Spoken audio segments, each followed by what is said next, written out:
The Quran says, you are busy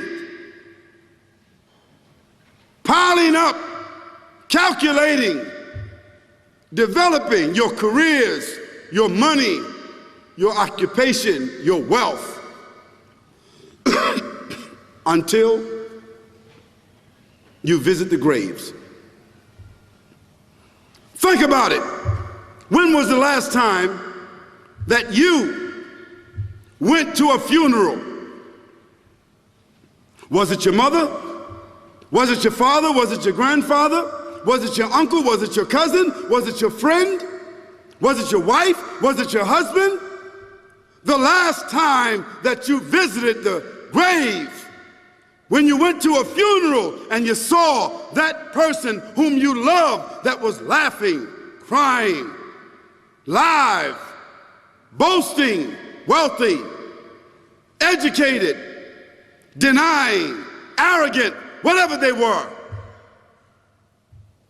What was the demeanor of the people when you walked in that funeral home? When that person was stretched out in their last suit? What was the demeanor? Were the people cracking jokes? Were they dancing? Were they clapping and singing songs? No. Silence. Melancholy. Trauma.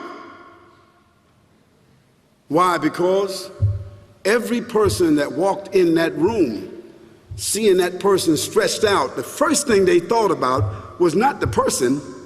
The first thing they thought about was that one day, this will be me. So Allah said, Alhaakumut takathur. All of us, all of you are engaged in running your mouths, doing your business, multiplying, buying houses, cars, business, whatever you're doing. And when you're told about God, religion, life, morality, you're saying, look, I ain't got no time for that. I got no time for that. I don't want to hear that. I don't even believe in God.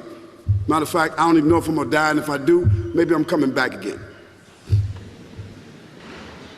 As a matter of fact, science is so sophisticated that I think really that they're on the verge of being able to solve the whole thing of death soon. We ain't got to die. If we got enough money, we don't even have to die. See how arrogant people can be until they visit the funeral house. And then after you go to the funeral house, if you got the guts, if you're able to do so, you go to the grave. And now this is another scenario. And you say to yourself, is that it?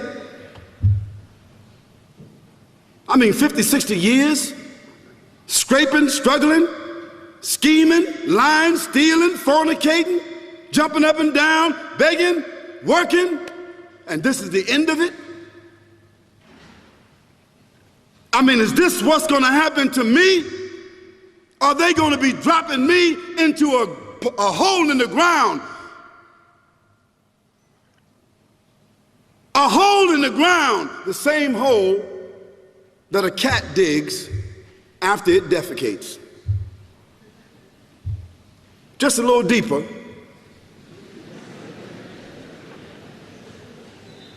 But for the same reason. The cat digs a hole because the cat has dignity. Something that human beings don't seem to have. Instinctively, the cat digs a little hole, covers it up. Humans have got to be taught to do that.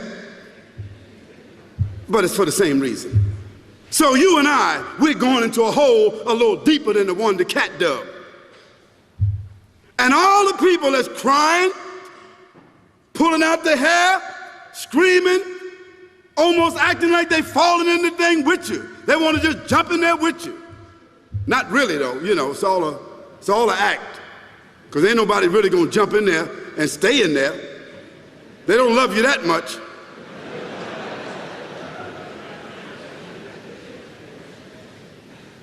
And then after all the shoveling get done, and they fill it up, and the box, you can't even see the box no more, the coffin that cost $5,000. I don't know what did they burn somebody in a $5,000 coffin for? I mean, if I was a funeral director, after they left, I would dig them back up and put them in another box and take that box back.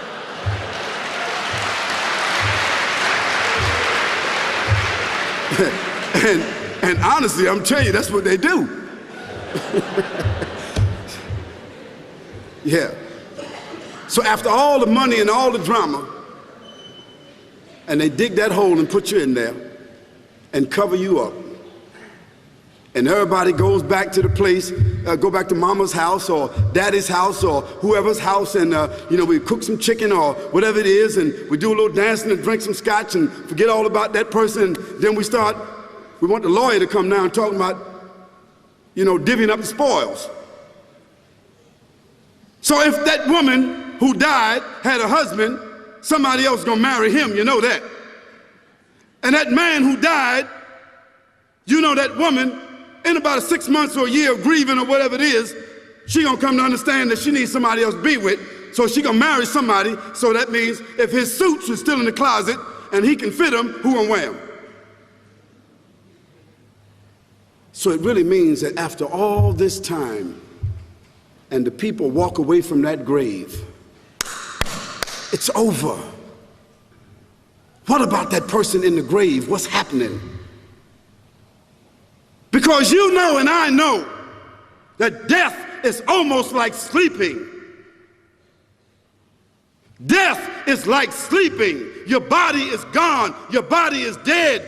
Your spirit is gone, but your consciousness is there. Yes, brothers and sisters, you and I are going to know when the people put us in that box and put us in the grave. We are going to know. Your spirit is gone. You can't shout. You can't call out. You can't say, "Don't leave me here." But you're going to be hearing and you're going to be seeing, because that's a different kind of consciousness. But you can't move. And in that grave, this is when the real trauma is going to begin. Because there's a reason for humans to go inside the grave. If the Creator wanted to, He could have caused us to live and then disappear into the atmosphere. But He didn't. He caused us to go into another womb called the tomb. You started out in the womb of your mother, and you wind up in the womb of the earth called the tomb. From the womb to the tomb. This is the whole trip. And this is what you have to think about. That grave is going to be a place of drama and trauma. A place where you're going to be questioned before you're resurrected. And brothers and sisters, do you think that human beings that have the ability to take a piece of earth, dig it up, irrigate it, put down seeds, plant corn, whatever the case might be. The corn comes up, they harvest the corn. Then after that, what happens? They cut it down, dig it up again, put new seeds in there, and what happens after that? Comes back up again. What happens in the winter? All the leaves fall off the trees and the earth goes dead. And what happens in the springtime? The water comes, generates the earth again, germinates all over again, new grass, new leaves, new flowers, new fruits. So Allah says, and a sign for them is the dead earth. After that, we give it life. And then you eat the fruits from that. So Allah says, the one who gave you life in the beginning, is He not able to give you life all over again in order to judge you? Yes, certainly. You may want to deny it because you don't want to be judged.